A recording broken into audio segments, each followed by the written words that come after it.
사도행전 17장 1절에서 9절을 중심으로 성경대로 전하자는 말씀입니다.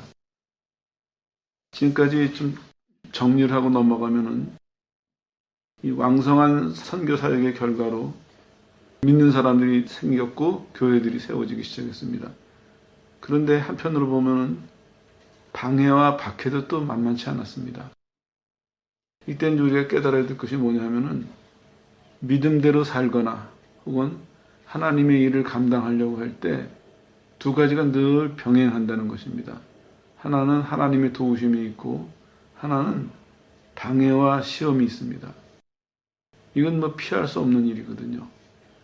이 중요한 건 뭐냐면 내가 어느 쪽을 보고 가느냐가 중요합니다. 어느 쪽을. 자주 말씀드리지만 이스라엘도 문제는 그거였습니다.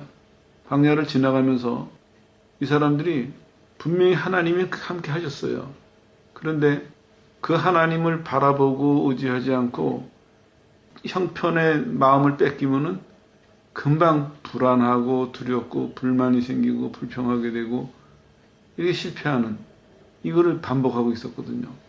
우리도 마찬가지예요. 제자들도 마찬가지고 이 사람들에게도 하나님이 도우셔서 선교 사역이 왕성한 결과를 맺는 것과 동시에 또 그와 비례하는 박해와 방해도 있었다. 이런 배경을 먼저 생각하고 말씀을 드리겠습니다. 이때 제자들이 어떻게 했냐 살펴보니까 이들 모습에는 실망하거나 좌절하거나 괴로워하는 모습이 없었습니다. 빌립보에서 기적을 일으켰죠. 그것 때문에 감옥에 갔었죠. 또 그거로 인해서 전도도 했어요. 아주 이 사람들이 2차 여행만 보더라도 얼마 안 되는 짧은 기간을 볼 때 올라갔다 내려갔다. 요즘 사람들은 그렇게 표현할 거예요. 천국과 지옥을 왔다 갔다 했다. 그만큼 이 사람들이 여러 가지를 경험했습니다. 놀라운 거는 여기에 영향을 안 받았다는 것입니다.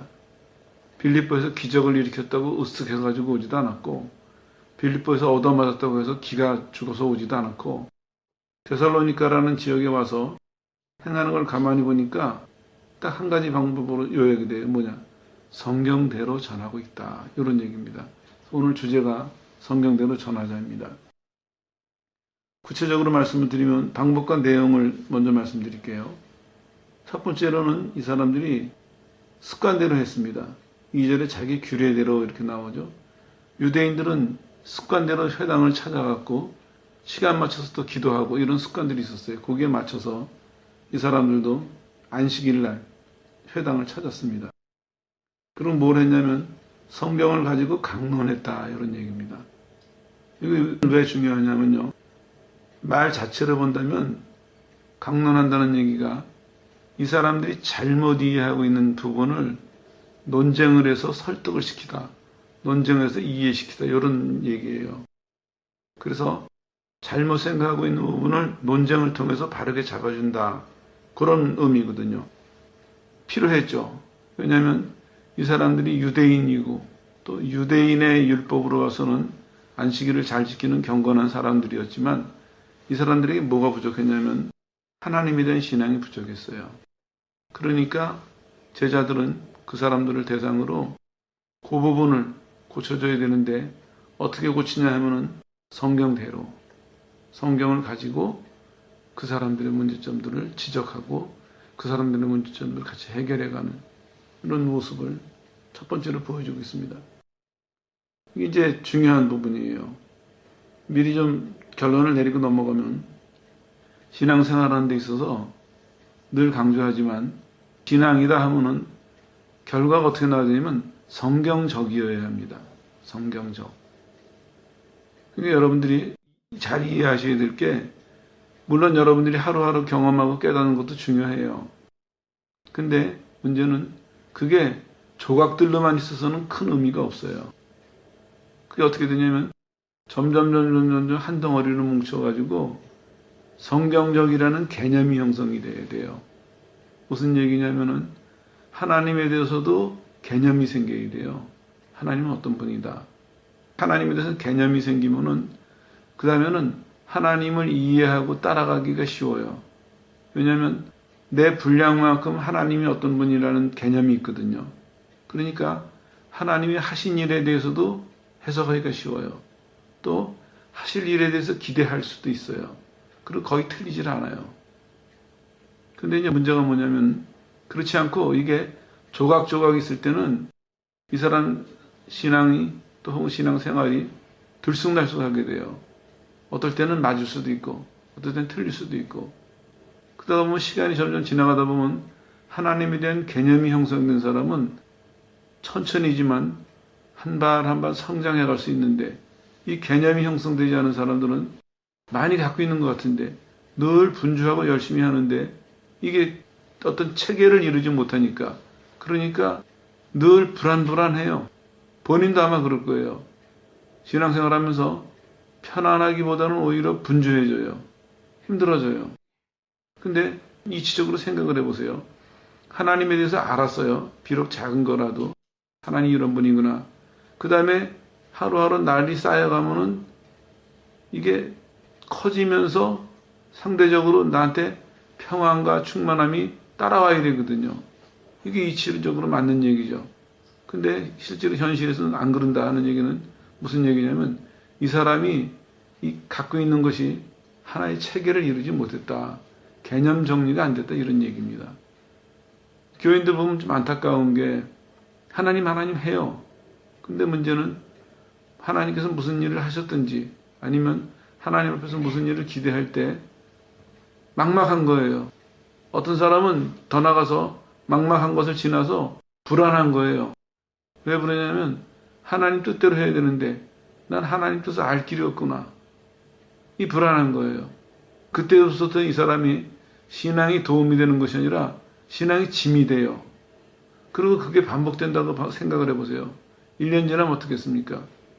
1년 지나면 더 힘 빠지고 2년 지나면 더 힘 빠지고 나중에는 믿었는데 탈진해서 마치 마라톤 대회에 나가보면 맨 처음에는 다 힘차게 출발하는데 시간이 갈수록 거리가 늘어날수록 길거리 주저앉아 있는 선수들이 보여요. 이제 물론 이제 아마추어 마라톤 대회니까 그렇겠지만 주저앉아 있는 사람 보여요. 우리도 보잖아요. 여기서 여기 투 오션스 마라톤 대회 할 때 보면은 처음에 어디서 출발했는지 모르지만 한참 가다 보면 걸어가는 사람들 많아요. 걸어가는 사람도 있고 주저앉은 사람도 있고 돌아가는 사람도 있고 똑같습니다. 신앙도 정리가 안 되니까 그래서 강조하는 것입니다. 성경적 이것이 정립이 돼야 내 생각과 행동에 도움이 됩니다. 그런데 안타까운 거는 사람들이 이게 정리가 안 되니까 성경 구절을 외워요. 또 기도할 때도 성경 구절을 인용을 해요. 근데 이제 결정적인 건 뭐냐면 일상 대화에서 나와야 돼요. 이게. 성경적인 개념이 정리가 된 사람은 시간이 갈수록 일상 대화에서 일상 생활에서 하나님에 대한 생각을 기초로 생각이 나와야 되고 말을 해야 되고 행동을 해야 되고 이게 정상이거든요. 근데 그게 안 돼요. 그 결국엔 뭡니까? 이 사람이 두 가지예요. 근본적인 것은 하나님에 대한 개념이 정리가 안 된 사람이다 하는 것이고 또 다른 거 하나는 실천하는 면에 있어서 이 사람은 평소에 하나님을 사모하고 사는 사람이 아니다 하는 게 증명이 되는 거예요. 일부러 시간 내서 한 번인가 언젠가 설교하려고 맘먹었는데 오늘 말이 나왔으니까 매듭을 짓죠. 여러분 언어를 한번 살펴보세요. 늘 말씀드려요. 내 말이 내 신앙이에요. 이건 못 속여요. 기도할 때도 똑같아요. 어려우니까 뭐 저쩌고 막 해요. 감정 가지고. 근데 그 순간이 지나가면 어떻습니까? 하나님과 나만 딱 서 있으면 솔직한 고백이 나올 수밖에 없는 거거든요. 안 믿어지는 게 거기서 믿습니다 소리 안 나와요. 똑같습니다. 우리도 하나님에 대해서 늘 사모하고 내가 성경적인 개념이 정립되지 않았으면은 특별히 일상 대화에서 하나님 얘기가 안 나와요. 하나님 이름만 부른다고 하나님 얘기를 하는 것이 아닙니다. 예를 들어 드릴게요. 신명기 6장 8장에 보면은 교육이 나와요. 특별히 6장에 보면은 유대인들이 유명한 쉐마예요. 들으라 이스라엘아 하고 시작을 하는데 거기 보면 뭐라고 얘기합니까? 너가 일어날 때든지 누울 때든지 집에 있든지 길에 있을 때든지 언제 어디서라도 하나님의 말씀대로 아이를 가르치라는 얘기입니다. 동시에 오늘 간단하게만 말씀드리는데 가장들한테 하는 얘기인데 또 교사들한테 하는 얘기라고 들려질 수도 있겠죠. 너 책임이 이렇게 중요하니까 가르쳐라 얘기예요. 그 얘기는 동시에 자기가 배워야 가르칠 거 아니겠습니까? 종합해보면 이런 얘기예요.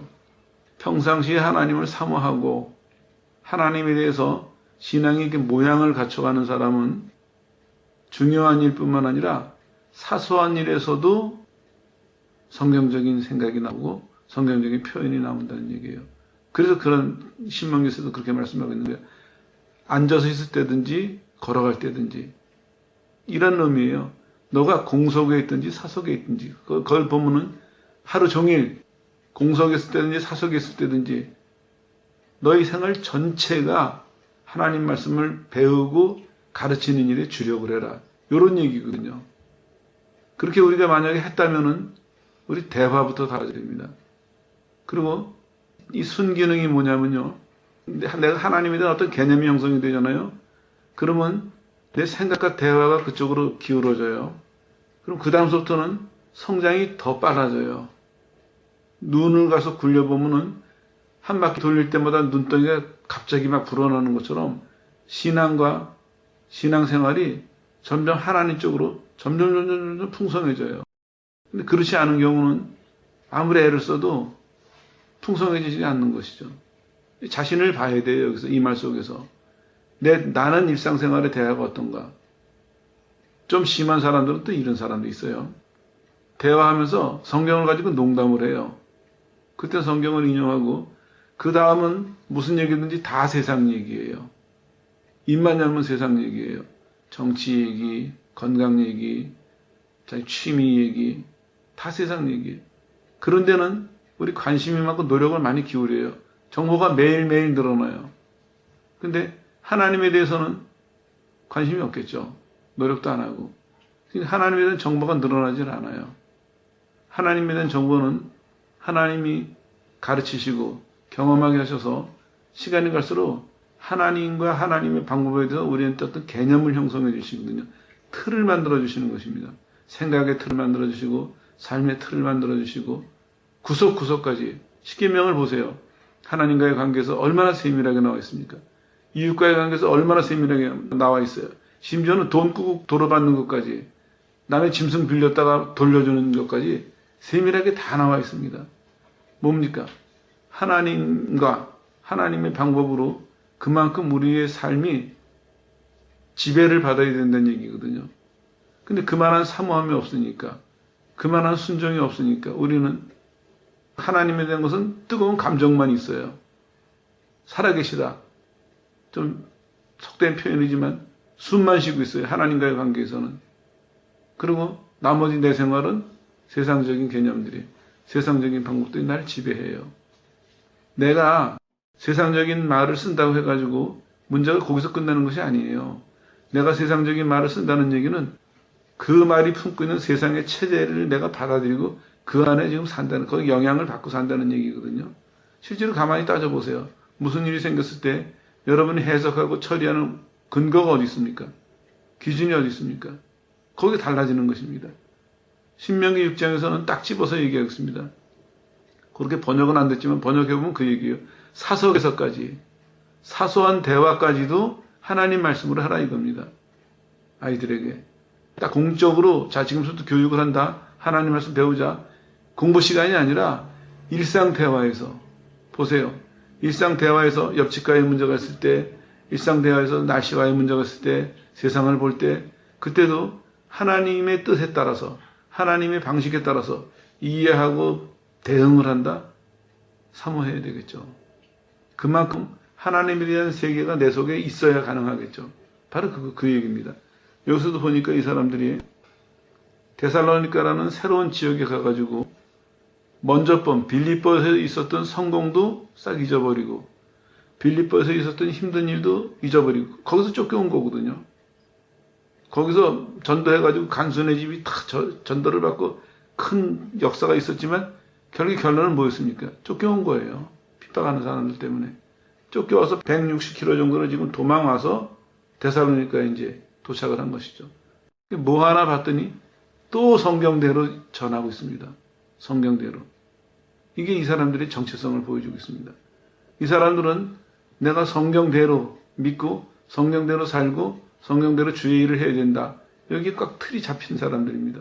그러니까 먼저 지역에서의 성공이나 먼저 지역에서의 힘든 거나 그런 거 다 잊어버리고 또 새로운 지역에 오니까 마치 아무 일도 없었던 사람들처럼 성경대로 다시 일을 시작하고 있습니다. 이런 점을 볼 때 성경대로 참 중요하죠. 그리고 이 사람들이 성경대로 믿고 살았기 때문에 어디서든지 이런 반응이 나올 수 있었습니다. 이게 이제 그보다 이어지는 것이 뭐냐면 개인의 생각이나 감정을 집어넣지 않고 두 번째 방법은 이거예요. 뜻을 풀어서 증명했다. 성경을 가지고 말을 하는데 내 생각이나 내 감정으로 해석하지 않았습니다. 이거를 성경 그대로 성경을 가지고 하나하나 논리적으로 증명해 나가면서 저 사람들의 생각을 바꿔놨다. 이것도 중요하죠. 앞에 비슷한 얘기지만 성경적으로 하는 것이 신학적인 어떤 아니면 기독교 사상에 대한 한마디 주장에 대한 동의가 아닙니다. 내가 성경대로라는 기둥이 분명했다면 그 다음엔 잔가지들도 다 성경을 근거로 해서 성경을 가지고 성경에서 성경으로 이어져야 됩니다.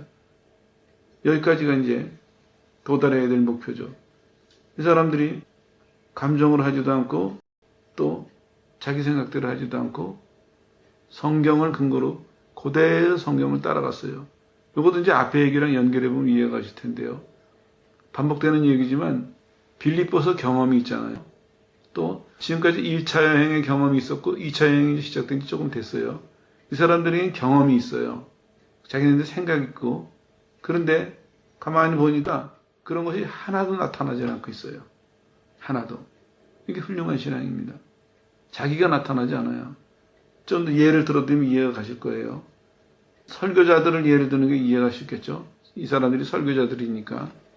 전도하거나 설교하거나 성경을 가르칠 때 흔히 볼 수 있는 실수가 뭐냐면은 굉장히 강압적이거나 위압적이에요. 그리고 성경을 주입하려고 들어요. 내 생각을 강요한다고요. 성경을 가지고. 그래서 신명기 예를 든 거예요. 그게 아니라 신명기는 공식적인 것이 아니라 일상 대화에서도 해라. 대화에서까지. 성경을 얘기해야 돼요. 성경을. 그리고 이게 이제 중요한 부분인데요. 성경을 얘기할 때 우리 살다 보면요. 현실에서 어려움 만나서 슬퍼하는 사람이 있어요. 그러면 감정이 여러 가지겠죠. 욥의 친구들처럼 네가 잘못한 게 있으니까 그렇게 따지고 싶은 마음도 드는 사람이 있을 것이고 어떤 사람에게는 아유 앉았다 불쌍한 마음이 드는 사람도 있고 그 사람의 아픔을 공감하는 여러 가지 반응이 있을 수 있어요.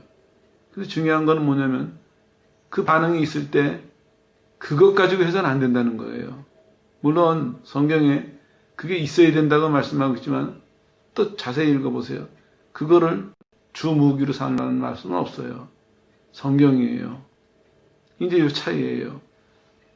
우리가 생각하기에는 당장은 내가 저 사람의 지금 상태나 형편이나 주장을 동의하든 반대하든 당장은 내 생각과 내 감정을 가지고 하면은 속 시원해요. 왜냐하면 분명한 걸 가지고 하니까. 근데 이제 문제가 뭐냐면 이거는 해결책은 되지 않습니다. 예를 들어서 슬퍼하는 사람이 있을 때 인간의 감정으로 그 사람을 위로했어요. 임신은 위로가 되겠죠. 그러나 이게 해결책은 안 됩니다. 해결책은 뭐냐? 성경으로 돌아가는 것입니다. 슬퍼하는 사람도 데리고 어디로 가냐면 내가 너 이해한다. 내가 너 충분히 공감한다. 내 감정 가지고 내 노력 가지고 이 사람을 위로하지 말고 그 사람을 데리고 어디로 가야 되냐면 성경으로 가야 됩니다. 다시 말씀드리면 하나님 앞에 가야 됩니다. 그래서 하나님이 위로하셔야 돼요. 그럴 때 이 사람이 하나님의 위로를 통해서 올바른 위로를 받을 수 있고 그게 그 사람에게 현재에도 도움이 되고 그 사람 남은 인생에도 도움이 되거든요.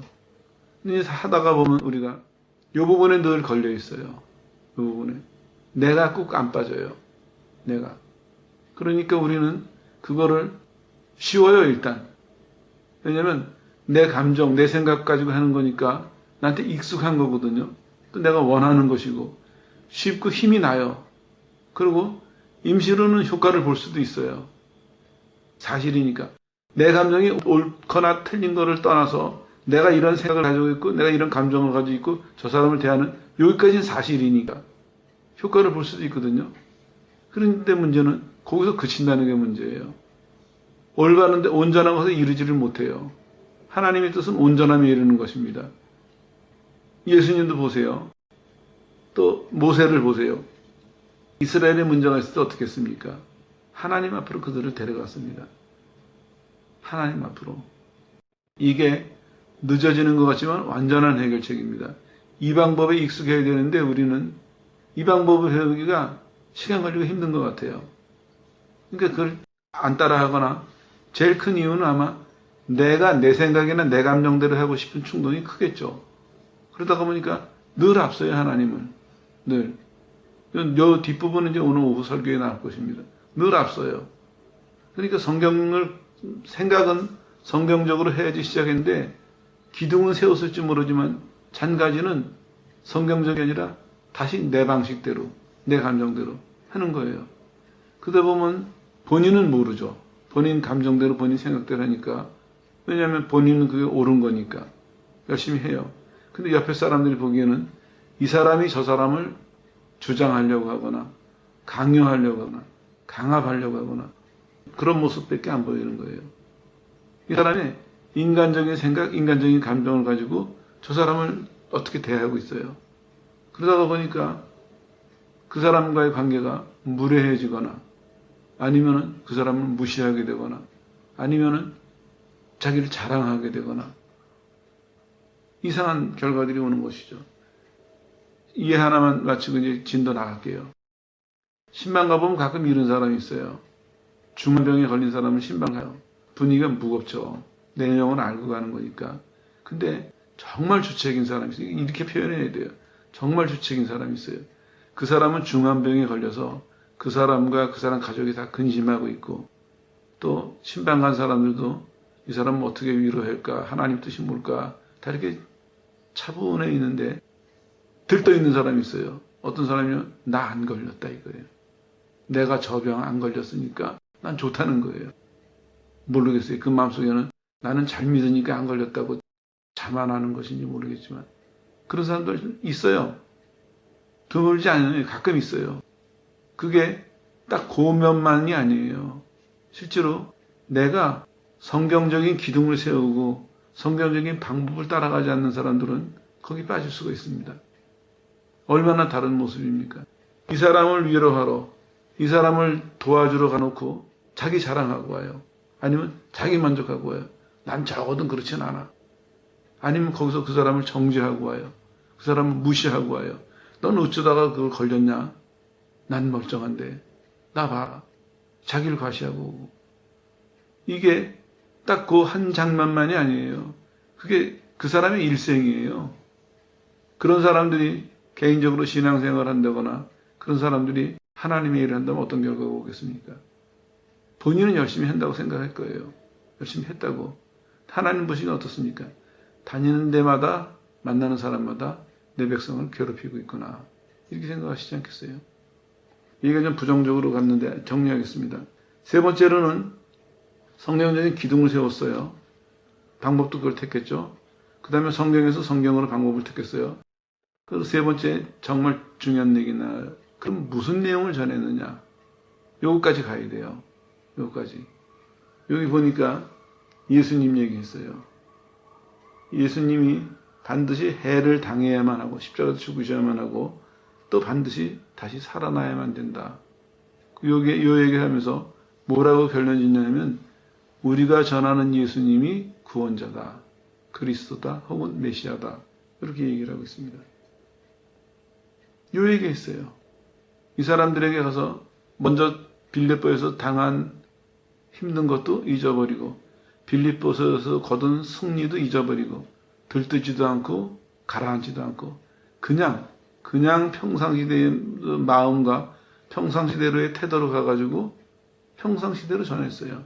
자기네들이 믿는 바대로 하나님에게 명령받은 바대로 이 세 가지를 했습니다. 내용은 예수님에 대한 얘기였고 방법은 성경적으로 이거로 했어요. 그랬더니 결과가 어떻게 됐냐면은 사람들이 설득을 당했습니다. 거기 4절에 보면 권함을 받고 하는 얘기가 나오는데 그건 설득을 당했다는 얘기예요.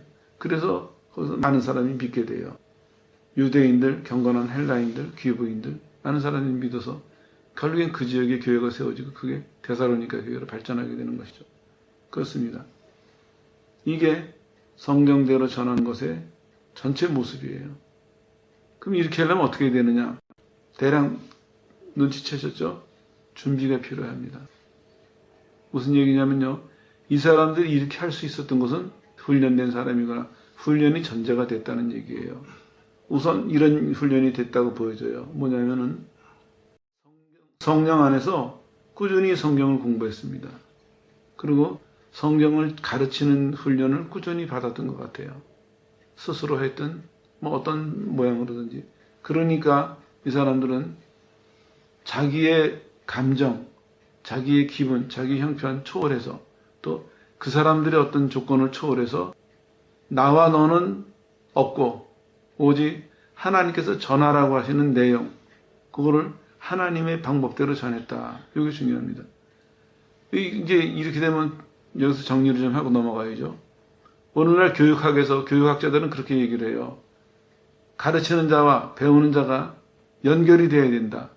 그래가지고 이 연결을 만드는 걸 중요하게 생각해요. 연결점을 만들어 놓으면은 만나는 이 공간이 있으면은 교육이 성공할 가능성이 높아지고 그게 없으면 교육이 실패할 가능성이 높아진다. 교육학자들은 이렇게 주장하거든요. 심지어는 기독교 교육 하는 사람마저도 그 말에 이제 현혹돼가지고 가운데 만나는 방을 만들려고 노력을 해요. 근데 성경은 좀 다른 모습을 보여주고 있습니다. 성경은 전하는 사람도 없고 듣는 사람도 없어요. 뭐가 있냐면 하나님의 말씀과 넓게 말하면 이것이죠. 하나님의 뜻과 그걸 이루고신 하나님의 방법, 이것만이 드러났습니다. 이게 옳아요. 설명을 드릴까요? 사람들은 개념이나 가치관을 갖고 살아요. 근데 문제는 뭐냐면은 그게 있으면 있을수록 우리가 문제가 돼요. 왜 문제가 되냐면 그 개념이나 가치관이 누구 거예요? 결국엔 내 거거든요. 이게 없어야 돼요. 우리 신앙이요. 요것도 말이 나왔으니까 정리를 하고 넘어갈게요. 우리 신앙이 지금 뭐가 문제냐면은 목격자, 예수님의 증인이더라 하는 말씀을 근거로 목격자, 교회에서도 그렇고 사회에서도 그렇고 목격자면 끝나요, 얘기가. 근데 봤대는데 어떡할 거예요? 확실하잖아요. 그래가지고 그 개념이 그대로 교회에 받아들여져가지고 교회에서도 목격했다 그럼 끝이. 물론 성경에 그런 표현이 있긴 해요. 근데 문제는 뭐냐면은 중요한 거는 뭘 목격했냐를 교회가 관심을 가져야 돼요. 뭘 봤냐. 성경도 사도행전 다시 읽어보세요. 이 사람들이 우리가 봤다. 우리가 증인이다. 계속 얘기해요. 근데 힘이 어디 들어가 있어요? 내가 본 사실일까요? 내가 본 그 순간이고 장면이고 기록일까요? 아니에요. 내용입니다. 내용. 가만히 읽어보세요.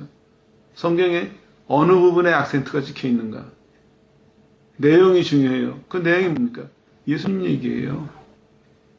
시간이 갈수록 내 신앙과 하나님을 위한 봉사에서 하나님만이 드러나셔야 돼요. 그래서 하나님의 말씀을 전하거나 하나님의 방법을 전할 때 다른 게 필요 없습니다. 제일 중요한 거는 진리 자체로서 우리가 은혜를 받아야 돼요. 진리 자체로서. 근데 우리는 여기다 이거를 저 사람들에게 은혜를 끼치려고 저 사람들의 신앙에 도움을 주려고 거기다 여러 가지 치장을 하고 노력을 기울여요. 그게 아까 말씀드린 것처럼 임시로 도움은 돼요. 그러나 시간이 지나가다 보면 어떤 문제가 생기냐면 온전함에 이르지는 못해요. 온전함에 이르는데 결정적인 방해가 될 수도 있습니다. 그래서 신앙생활은 권하고 싶은 건 이겁니다. 맨 처음에는 우리가 누구의 사상, 누구의 주장, 누구의 도움 필요해요. 그러나 시간이 갈수록 진리 자체로. 이 말이 부담이 되세요? 한 가지 팁을 드릴게요. 가능해요. 왜 가능하냐면 누가 증거하고 계십니까? 성령이 증거하고 계세요. 우리가 이걸 망각하고 있다는 얘기예요. 오늘날 거기까지는 내 동의하겠는데 진리 자체를 전하는 것까지 동의하겠는데 또 이렇게 거기서 이유를 달고 질문이 나오는 사람들은 뭐가 없는 사람이냐면 그 사람들은 성령의 역사를 모르는 거나 성령의 역사를 의지하지 않는 사람이에요. 성경은 처음부터 뭐라고 선언하고 있습니까? 성령이 너희를 예수님의 증인으로 만들 것이다. 이렇게 선언하고 있습니다. 우리가 예수 믿게 되는 것도 성령의 역사고 하나님의 선택이죠.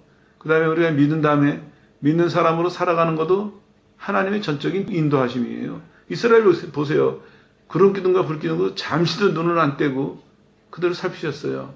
그 하나님이 내려오셔서 직접 그들 가운데 머무시면서 중앙의 성막에서 머무시면서 그들하고 먹고 자고 하시고 그들을 보살피시고 밤에는 밤에대로 낮에는 낮에대로 먹을 건 먹을 거대로 입을 건 입을 거대로 그리고 40년을 하시면서 뭘 우리에게 보여주세요. 나와 너의 관계는 이런 것이다. 이게 신앙생활이고 너희가 배역 훈련해야 될 것이 이런 내용이고 너희가 전해야 될 내용이 이런 내용이다. 그거 가르쳐 주신 거거든요. 근데 아쉬운 게 우리는 진리 자체에서 은혜를 받는 것 이게 약해요. 다 손쉽게 누구의 사상, 누구의 주장 그래서 그냥 그걸 가지고 살아요. 도움은 되겠지만 한 가지 약점은 온전함에 이르지 못합니다. 그게 이제 내용에서도 그렇고 방법에서도 똑같아요. 그러다가 보니까 성령이 우리에게 오셔서 그 하나님의 진리를 이해하고 실천해서 이룩하는데 성취하는 데까지 성령의 방법에 익숙한 사람들이 점점 줄어들어요. 그런 얘기는 우리 대화에 없습니다. 안타깝게도 전공하고 전문적인 사역을 한다는 사람들조차도 그런 얘기는 줄어들어요. 다 그동안의 교회의 2000년의 방법론, 2000년의 교회들이 했던 주장들, 결과들 그걸 가지고 우리가 또 뭔가를 만들어내려고 하고 있습니다. 그래서 강조해서 말씀드리는 거예요. 돌아가야 됩니다. 성경대로 돌아가야 됩니다. 성경대로 믿고 성경대로 행하고 성경대로 전하는 여기에 우리가 매일매일 자라나고 매일매일 풍성해져야 됩니다. 이거 훈련했습니다. 이 사람들은. 이런 훈련. 이런 훈련을 하다가 보니까 이 사람들의 사역이 뭐냐면은 내가 누군지를 알았어요. 자신이. 뭐라고 얘기하고 있습니까? 우리는 그리스도의 종이고 우리는 너희의 종이다. 이 사람들 사도예요. 영광스러운 직분이에요. 근데 사도 바울은 자기를 어떻게 설명하고 있습니까?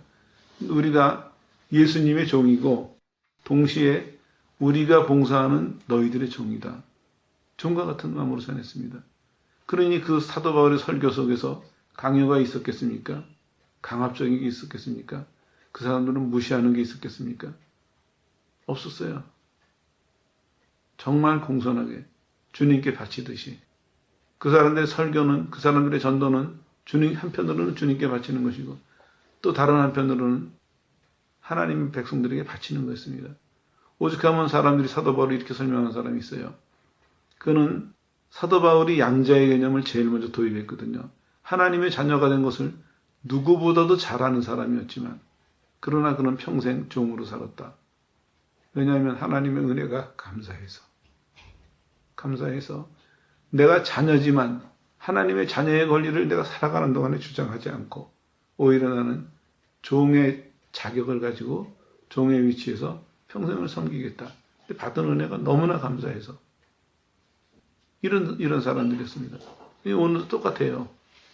데살로니가 가서도 성경대로 말하는 이유가 하나님에 대해서 하나님만이 보일 때, 하나님의 말씀만이 꽉 찰 때, 하나님의 방법만을 내가 의지할 때 하나님이 누구신지 거기서 내가 누군지 정체성이 나오고요.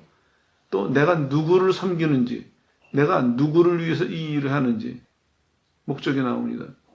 내가 나를 위해서 하는 것이 아니라 나 선전하는 거 아니잖아요. 바울이 그리스도를 선전하고 있는 것입니다. 그러니까 그 사람은 말 한마디를 하더라도 행동 하나 하더라도 이것이 그리스도를 선전하는 일인가. 예전에 우리 어렸을 때는요. 극장에서 선전 나온 사람이 있어요. 앞뒤로 이렇게 간판을 극장 포스터를 붙이고 앞뒤로 길을 걸어 다녀요. 그러면 사람은 그 사람인데 앞뒤로 이 사람을 뭐가 싸고 있냐면 영화 포스터가 싸고 있어요. 그런 시기입니다. 예수님을 전하는 사람은요. 내가 누구를 위해서 일하는 줄 알기 때문에 먹으나 마시나 사나 죽으나 이것이 예수님에게 유익이 되는 것인지 예수님에게 영광이 되는 것인지 예수님의 영광에 누가 되는 것인지 순간순간 판단할 수 있고 순간순간 결정할 수 있고 실천하고 산다는 것입니다. 이게 훈련된 사람들입니다. 성경대로 하려면요, 두 번째 단계는 훈련해야 됩니다. 성경에 대한 훈련도 있어야 되고 생활에 대한 훈련도 있어야 됩니다. 이게 돼야만 이 사람들의 모습이 나올 수 있고 이 사람들의 열매를 우리 참여할 수 있습니다. 이거 그냥 겉만 배워가지고는 될 수 있는 일이 아니죠. 세 번째 해야 될 일이 있어요. 뭐냐면 이렇게 이제 준비는 됐어요. 실천하면서 꼭 기억하셔야 될 거 하나 더 있는데 방해를 극복해야 됩니다. 앞서서도 말씀드렸죠.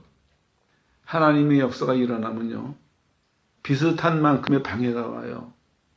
근데 여기서 이제 준비 안 된 사람들은 혼란이 와요. 꼭 기억하십시오. 신앙은요, 천국 가서 짐을 다 푸는 것입니다. 천국 가기 전까지는 긴장해야 돼요. 왜 긴장해야 되냐면 우리의 받은 구원이 부족하기 때문이 아니에요.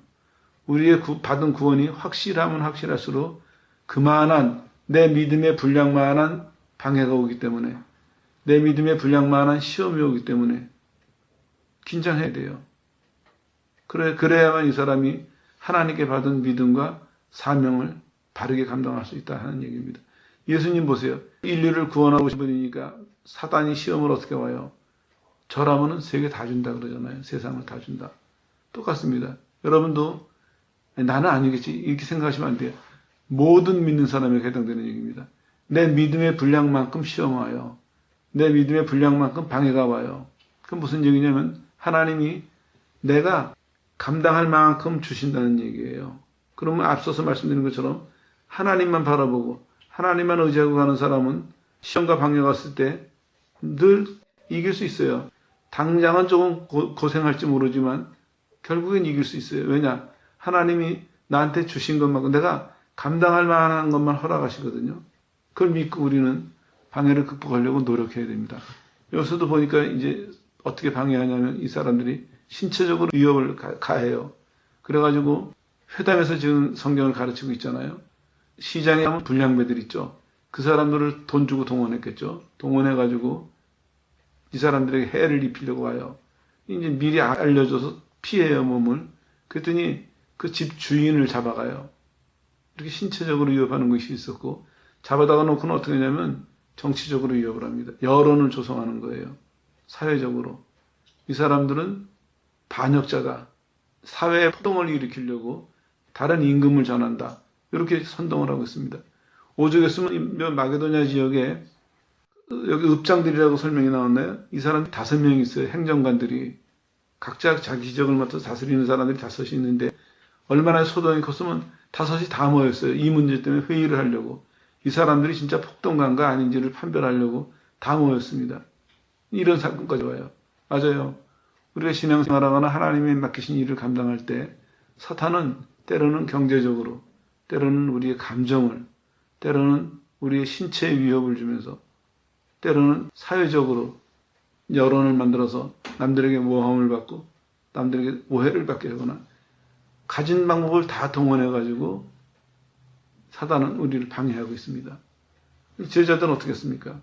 묵묵히 견뎠습니다. 빌립보에서 견뎠던 것처럼 묵묵히 견뎠어요. 이 사람들은 사단이 자기네들을 방해하는 걸 두려워하지 않았습니다. 실망하지 않았어요. 예수님께서 이들을 보내실 때 그러셨죠. 내가 너희를 보내는 것이 양떼를 이리 가운데 보내는 것처럼 그런 마음이다. 그러니까 너희 순결하고 지혜로워라 말씀하셨죠. 그걸 지켰습니다. 환난이나 또 유혹이나 이런 것이 왔을 때 주님의 말씀을 기억하고 자기네들이 신앙의 순결을 지키고 주님의 말씀을 지키고 하면서 감당해 나갔습니다. 여기서 똑같은 모습입니다. 방해를 극복하는 비결은 똑같아요. 성경적으로 무장되고 성경적으로 방해를 받아들이는 사람은 방해를 극복할 수가 있습니다. 정리하겠습니다. 빌립보에서 큰 체험이 있었음에도 불구하고 싹 잊어버리고 데살로니가서 새로 한 사람들처럼 이 사람들 데살로니가서 지금 교회가 세워지면서 부흥이 많이 됐어요. 그런데 또 쫓겨가게 생겼습니다. 이제 베레아로 쫓겨가는데 예상하기로는 베레아 가서도 똑같이 사역할 겁니다. 그러면서 우리에게 말씀하고 있습니다. 여러분, 어떤 상황에서도 어떤 조건에서도 성경대로 해야 됩니다. 성경대로. 이거 잊지 마시고 여러분이 각자가 성경대로 신앙생활하고 성경대로 봉사하고 성경대로 섬기는 여기 있어서 각자가 준비를 철저하게 하십시오. 각자가 준비해야 될 내용을 철저히 하고 내가 그걸 왜 하는지 목적도 철저히 준비해가지고 우리들처럼 이 사람들이 이미 마친 사람들이니까 우리들처럼 여러분들이 어느 지역을 가든지 누구를 만나든지 어떤 일을 당하든지 간에 성경대로 전하는 그런 사람들이 되십시오 하고 성경은 권하고 있습니다. 아무쪼록 여러분도 앞으로의 신앙생활이 누구의 사상이나 누구의 이론이나 누구의 경험이 아니라 성경대로 여러분들의 믿음의 분량만큼 성경대로 믿고 하나님 섬기는 그런 성도들 되시기를 예수 이름으로 축원합니다.